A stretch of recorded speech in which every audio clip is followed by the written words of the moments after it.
Episode 228۔ Wasim کی واپسی نہ جانے کب ہوئی تھی مجھے پتہ نہیں چلا کیونکہ میں سو گیا تھا۔ پھر میری آنکھ شور سے کھلی، باہر سے کچھ افراد کے چلانے کی آواز آ رہی تھی، پھر فائر ہوا۔ اس کے بعد تو ایسا لگا جیسے محاذ جنگ کھل گیا ہو۔ ہمارے بڑے ہتھیار گاڑیوں میں تھے لیکن میں اور وسیم پستولوں سے مسلح تھے۔ میں اٹھا ہی تھا کہ وسیم اندر آیا۔ میرا خیال ہے خانہ بدوشوں یا ملک ریاض کے آدمیوں نے پھر حملہ کیا ہے۔ ملک ریاض کون ہے؟ ایک مقامی جاگیردار ہے لیکن ملک شفقت کے مقابلے میں زیادہ زمینیں اور زیادہ اثر و رسوخ کا مالک ہے، پھر ایم پی اے بھی ہے اور حکومتی پارٹی کا حصہ بھی، اس لیے ملک شفقت اس سے دبتا ہے، ساتھ ہی اس کا مقابلہ کرنے کی تیاری بھی کر رہا ہے۔ اتنا تعارف کافی ہے، اب ذرا معلوم کرو کہ باہر کیا صورتحال ہے۔ صورتحال اچھی نہیں ہے، وسیم نے کہا اور باہر چلا گیا۔ اس کا کہنا درست تھا، صورتحال صرف ملک شفقت کے لیے نہیں ہمارے لیے بھی اچھی نہ تھی۔ اگر باہر دشمن نے گھیرا ڈال دیا تھا تو ہم بھی اندر گھر گئے تھے، اور اگر وہ کسی طرح ٹل جاتے تب ان سے بڑی مصیبت پولیس کی صورت میں نازل ہوتی۔ بہرحال میں اتنا مایوس نہیں تھا، این ممکن تھا کہ صورتحال اتنی خراب نہ ہو جتنی اس وقت بظاہر لگ رہی تھی۔ وسیم رپورٹ لے کر آتا، اس کے بعد ہی درست اندازہ لگایا جا سکتا تھا۔ اگر ہم لڑ بھڑ کر یہاں سے نکل سکتے تب بھی غنیمت تھا، یہ پولیس کا سامنا کرنے سے بہتر ہی ہوتا۔ ابتدائی اندھادھند فائرنگ کے بعد اس میں بتدریج کمی آنے لگی، مگر 10 منٹ بعد وسیم اندر آیا تو اس کی شکل سے اندازہ ہو گیا کہ صورتحال تقریباً اتنی خراب ہے جتنی کہ نظر آ رہی ہے۔ گڑبڑ ہو گئی ہے، وسیم نے دھیمے لہجے میں کہا۔ باہر کم سے کم 25-30 مسلح آدمی موجود ہیں اور انہوں نے حویلی کو چاروں طرف سے گھیر رکھا ہے۔ رات کو تم نے ملک شفقت سے کیا کہا تھا؟ یہی کہ فی الحال میں اس کا ساتھ نہیں دے سکتا، مجھے فوری واپس جانا ہے۔ اس کا موڈ خراب ہوا تھا لیکن میں نے پرواہ نہیں کی تھی۔ ہاں لیکن اب شاید یہاں سے نکلنا اتنا آسان نہیں ہوگا، میں نے کہا۔ اس دوران میں فائرنگ رک گئی تھی مگر یہ عارضی وقفہ تھا۔ باہر موجود افراد نے اپنی طاقت کا مظاہرہ کیا تھا اور اب وہ اندر والوں کے رد عمل کا انتظار کرے تھے۔ شفقت نے پولیس کو اطلاع دی، وسیم نے نفی میں سر ہلایا۔ یہاں ایک فون ہے اور وہ بھی باہر سے کاٹا جا چکا ہے، موبائل کے سگنل نہیں ہے۔ میں نے سکون کا سانس لیا، یہ اچھا ہی ہوا ورنہ ہم ایک اور مصیبت میں پھنس جاتے۔ لیکن ہمارے پاس ایک ذریعہ ہے، آپ سیٹلائٹ فون کو بھول رہے ہیں، شفقت کو اس کی ہوا بھی مت لگنے دینا۔ میں نے جوابی سرگوشی کی۔ یہاں حویلی میں بندوں اور اسلحے کی پوزیشن کیا ہے؟ ملک شفقت کے ساتھ 1 درجن آدمی ہے، اسلحے کی پوزیشن بھی ٹھیک ہے، ان کے پاس جدید ترین خودکار اسلحہ ہے اور ایمونیشن بھی ٹھیک ٹھاک ہے، مگر یہ محصور اور حملہ آور آزاد ہے۔ اگر انہوں نے کوئی حربہ استعمال کیا تو ہم چوہوں کی طرح مارے جا سکتے ہیں۔ تمہارا مطلب آ گیا گیس؟ بالکل، دونوں صورتوں میں یہاں موجود افراد ہتھیار ڈالنے پر مجبور ہو جائیں گے۔ میرا خیال ہے ایسا وقت آنے سے پہلے ہمیں کچھ کر گزرنا چاہیے۔ کیا؟ سب سے پہلے ہمیں یہاں کا مکمل جائزہ لینا ہوگا، ہمیں اور ہمارے آدمیوں کو مکمل آزادی ہونی چاہیے، اس کے بعد ہی ہم صورتحال کو کنٹرول کر سکتے ہیں۔ ملک شفقت سخت سردی کے باوجود حویلی کے سامنے والے کھلے حصے میں موجود تھا اور اپنے آدمیوں کو ہدایت دے رہا تھا۔ ایک 20-22 سال کا لیکن ہٹا کٹا نوجوان جس نے بڑی کٹاری دار مونچھیں رکھی تھی اس کے ساتھ کھڑا تھا۔ شاید یہ اس کا وہی برخوردار تھا جس کی وجہ سے یہ آفت نازل ہوئی تھی۔ میں نے ملک شفقت سے کہا، ملک صاحب یہ چکر کیا ہے؟ اگر ایسا کوئی خطرہ تھا تو رات کو ہی بتا دیتے۔ تو تم کیا کرتے؟ ملک کے بجائے نوجوان نے اکھڑ لہجے میں کہا، ہم اسی وقت کوئی فیصلہ کر لیتے، اب تو ہم بھی پھنس گئے ہیں۔ تو ہم نے کہا تھا آنے کو۔ نوجوان کا لہجہ مزید تیز ہو گیا۔ وسیم نے اسے گھورا، آرام سے بات کرو، اور رفاقت چپ کر، تو یہ ساری مصیبت تیری لائی ہوئی ہے۔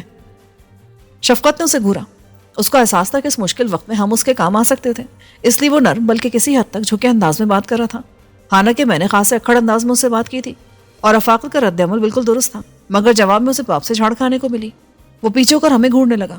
ملک نے میری طرف دیکھا، شہباز صاحب مجھے افسوس ہے لیکن مجھے خود اندازہ نہیں تھا کہ یہ اتنی دلیری دکھائیں گے، حالانکہ وہ ایک بار پہلے بھی دلیری دکھا چکے ہیں اور تمہارا ایک بندہ مار چکے ہیں۔ میں نے تلخی سے کہا، قصور بھی تمہارا ہے، یہ خانہ بدوش اپنی عورتوں کے معاملے میں بہت حساس ہوتے ہیں۔ اس بار ملک نے قہر آلود نظروں سے اپنے لخت جگر کی طرف دیکھا اور بولا، میں نے اسے بہت سمجھایا لیکن یہ سمجھنے کے لیے تیار نہیں ہے، حالانکہ اس لڑکی سے اس کا کوئی رشتہ بھی نہیں ہے۔ بابا اب وہ میری پناہ میں، اگر اس کو نکالا تو میں بھی باہر جاؤں گا۔ رفاقت بھڑک کر بولا۔ رفاقت کم عمری کے جذبات سے بھڑک رہا تھا، اسے اندازہ نہیں تھا کہ اس نے نہ صرف اپنے باپ اور حویلی کے لوگوں کو کتنی مشکل میں ڈال دیا ہے بلکہ اس کی وجہ سے ہم بھی مشکل میں پڑ گئے تھے۔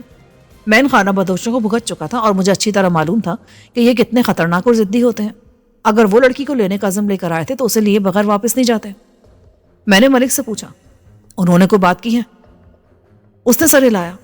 ایک آدمی ذرا آگے آیا تھا اور اس نے کہا ہے کہ اگر 1 گھنٹے کے اندر لڑکی کو حوالے نہیں کیا گیا تو کچھ بھی ہو سکتا ہے۔ آپ کی پوزیشن کیا ہے؟ میرے پاس کو درجن آدمی ہے لیکن باہر 3 گنا زیادہ لوگ ہیں اور وہ کچھ بھی کرنے کے لیے آزاد ہیں۔ میں ملک کو ایک طرف لے آیا۔ ملک صاحب میں ان خانہ بدوشوں کو بھگت چکا ہوں، یہ نہایت خطرناک اور مرنے مارنے والے لوگ ہوتے ہیں، اور پھر نہایت ضدی بھی ہوتے ہیں. جو ایک بار طے کر لے اس پر ڈٹ جاتے ہیں. یہ اسلحے کے بغیر بھی خطرناک ہو سکتے ہیں. وہ کیسے؟ یہ آتش زنی کے ماہر ہوتے ہیں. باہر سے آپ کی حویلی کو آگ لگا سکتے ہیں اور آپ خود سوچ سکتے ہیں کہ یہاں آگ لگ گئی تو ہمارے پاس باہر نکلنے کے سوا اور کیا راستہ ہوگا. اور باہر وہ خود بیٹھے ہیں. یہ بتائیں کہ آپ کی فیملی بھی یہاں موجود ہے؟ ملک کا رنگ سفید پڑ گیا. ہاں، میری دونوں بیوی اور بچے ہیں یہاں. حویلی 2 منزلہ تھی. اس کا سامنے کا نچلا حصہ سارے کا سارا مردانے پر مشتمل تھا. زنانہ اوپر تھا. فائرنگ کا آغاز ہوتے ہی تمام عورتوں اور بچوں کو درمیان میں ایک کمرے میں منتقل کر دیا گیا تھا جہاں گولی کی رسائی نہیں تھی. میں نے ملک سے کئی سوالات اور کیے اور اس نتیجے پر پہنچا کہ باہر سے کسی مدد کی امید نہیں تھی. نیچے گاؤں میں سارے غریب غربا تھے جو ملک کی زمینوں پر کام کر کے بس اتنا حاصل کرتے تھے کہ 2 وقت پیٹ بھر کر کھا سکیں. ان کے پاس اسلحہ نہیں تھا اور نہ ہی وہ کسی اور طریقے سے ملک کی مدد کر سکتے تھے. میں نے اندازہ لگا کہ اپنے مزاروں کے ساتھ ملک کا سلوک اچھا نہیں تھا، اس لیے وہ ان سے پر امید بھی نہیں تھا. در حقیقت مجھے ملک اور اس کے آدمی بھی بودے لگ رہے تھے. وہ صرف کمزوروں پر رکڑنے والے لوگ تھے اور جب اپنے ہم پلہ لوگوں سے واسطہ پڑا تھا تو ان کے چہروں پر ہوائیاں اڑنے لگی تھیں.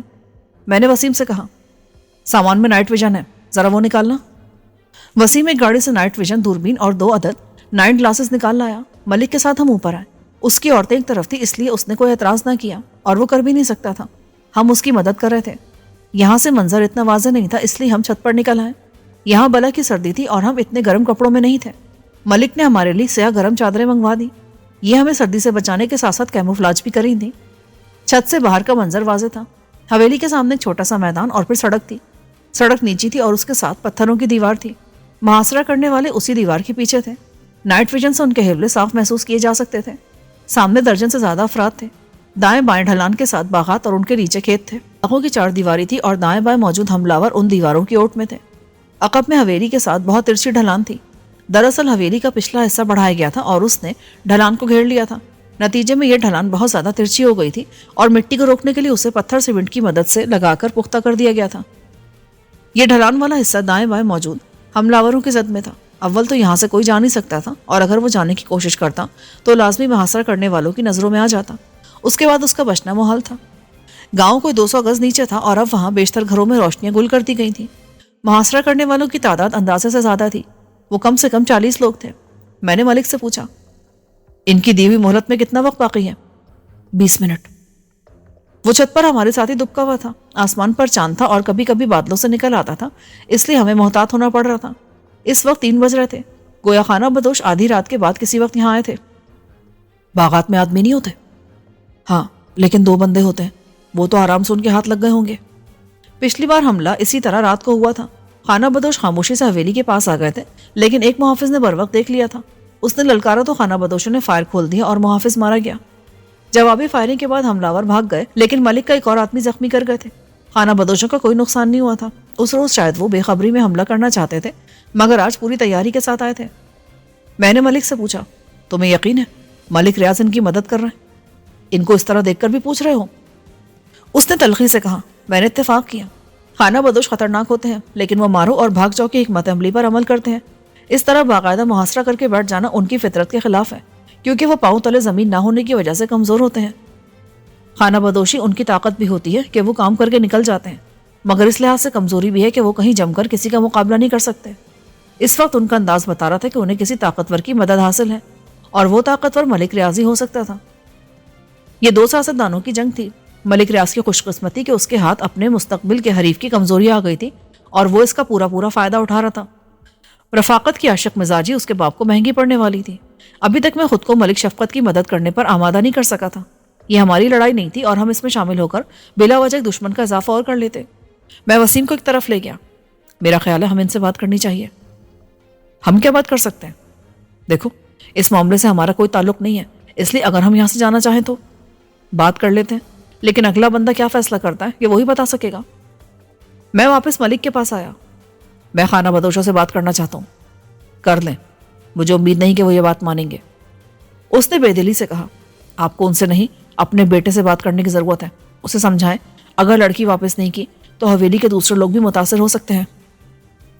وہ بہت ضدی ہے، میں اسے ہر طرح سے سمجھا چکا ہوں. تب اس کے ساتھ ضدی بچوں والا سلوک کریں. میں بات کرتا ہوں لیکن مجھے اس معاملے کا حل یہی ایک نظر آتا ہے جس میں سب کی بچت ہے. میں نیچے آ گیا. خانہ بدوشوں کے دیے وقت میں سے صرف 5 منٹ رہ گئے تھے.